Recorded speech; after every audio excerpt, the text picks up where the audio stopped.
But हमारे कुछ साथी मुझे याद है कि वो बैंक में भी 1 या 2 महीने पहले ज्वाइन किए थे। मीन्स उन्होंने 19 ईयर्स 10 मंथ्स ही सर्विस किया था और ज्वाइनिंग लेटर दिखाने की वजह से उनको नेवी ने 2 महीने पहले डिस्चार्ज दे दिया। जय हिंद दोस्तों, कैसे हो आप सब। मैं अंजनी कुमार, एक serviceman banker. Hope you all are fine and doing well. आज का सवाल जो मैं ले रहा हूँ वो उन्होंने my main issue is presently I am serving in Indian Air Force and date of discharge is 30 September 20 years, ठीक है। And as per IBPS notification candidate still serving whose date of completion of a specific period of engagement as on before 20th July 24 are eligible to apply। तो last year जो 20 जुलाई का था IBPS clerk का last, and however I have applied to by giving my date of discharge 20 July. That's why उन्होंने date of discharge 20 जुलाई दिया था। तो ऐसे बहुत सारे क्वेरीज मेरे पास फ़िलहाल आ रहे हैं एंड डॉक्यूमेंट वेरिफिकेशन अभी चल रहा है पंजाब नेशनल बैंक, PNB का एंड कैनरा बैंक का, as I know. So all the very best जो लोग डॉक्यूमेंट वेरिफिकेशन के लिए जा रहे हैं। बट इनके केस में क्या है, इन्होंने फॉर्म अप्लाई करते टाइम ही फॉल्स डिक्लेरेशन दिया था, ठीक है। तो वही आगे पूछ रहे हैं कि कोई आगे कोई कॉम्प्लिकेशंस तो नहीं होगा and what is my suggestion, ठीक है। Sir I am in dilemma, please clarify my thoughts and give your suggestions, thank you. यहाँ क्या लिखा है, sir good evening, as per the notification discharge release date from service would be 20 July 24। However, my discharge date is 30 September 24. Will I get extension of 3 months to join Central Bank of India? Selected as a clerk, my DV and LPT is still pending. Central bank का भी नहीं आया है, ठीक है। So almost similar queries है and एक query ये भी आया था कि जून या जुलाई में नोटिफिकेशंस आ जाती हैं and we are retiring in August September, so we should apply or not. तो कुछ ऐसा ही केस इनके साथ लास्ट ईयर था।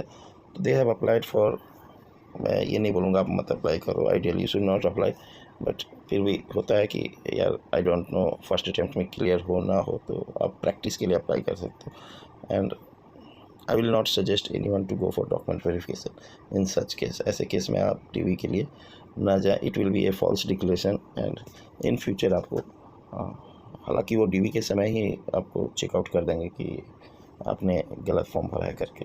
So don't go for DV and in case वो किसी कारणवश somebody could not make out कि आपने यहाँ गलत भरा है, ज्वाइनिंग भी मिल गया, तो इन फ्यूचर में भी आपको प्रॉब्लम आ सकती है कि आपने फॉल्स डिक्लेयर किया था।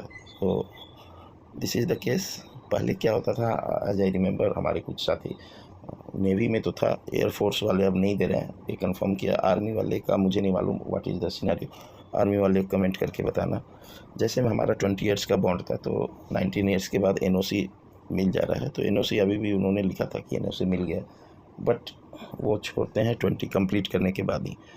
बट हमारे कुछ साथी मुझे याद है कि वो बैंक में भी 1 या 2 महीने पहले ज्वाइन किए थे। मीन्स उन्होंने 19 ईयर्स 10 मंथ्स ही सर्विस किया था और ज्वाइनिंग लेटर दिखाने की वजह से उनको नेवी ने 2 महीने पहले डिस्चार्ज दे दिया, ठीक है।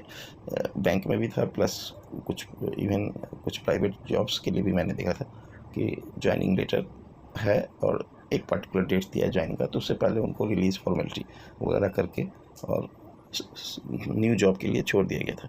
वैसा आजकल नहीं देखा जा रहा है अभी न्यू पॉलिसी के तहत। Now air force is not doing that. Navy में एट प्रेजेंट क्या है आई एम नॉट श्योर, तो नेवी वाले भी कमेंट करके लिखना क्या वो आपको रिलीज डेट जो भी है उससे 2-3 महीने पहले अगर छोड़ते हैं तो they can join Air Force. People are not having that privilege at present, that I am sure as per जो फीडबैक मुझे मिला। So hope this video will guide future aspirants also and those जो ऐसे सिचुएशन में जिन्होंने apply किया हुआ है। Thank you for giving a precious time, God bless you all.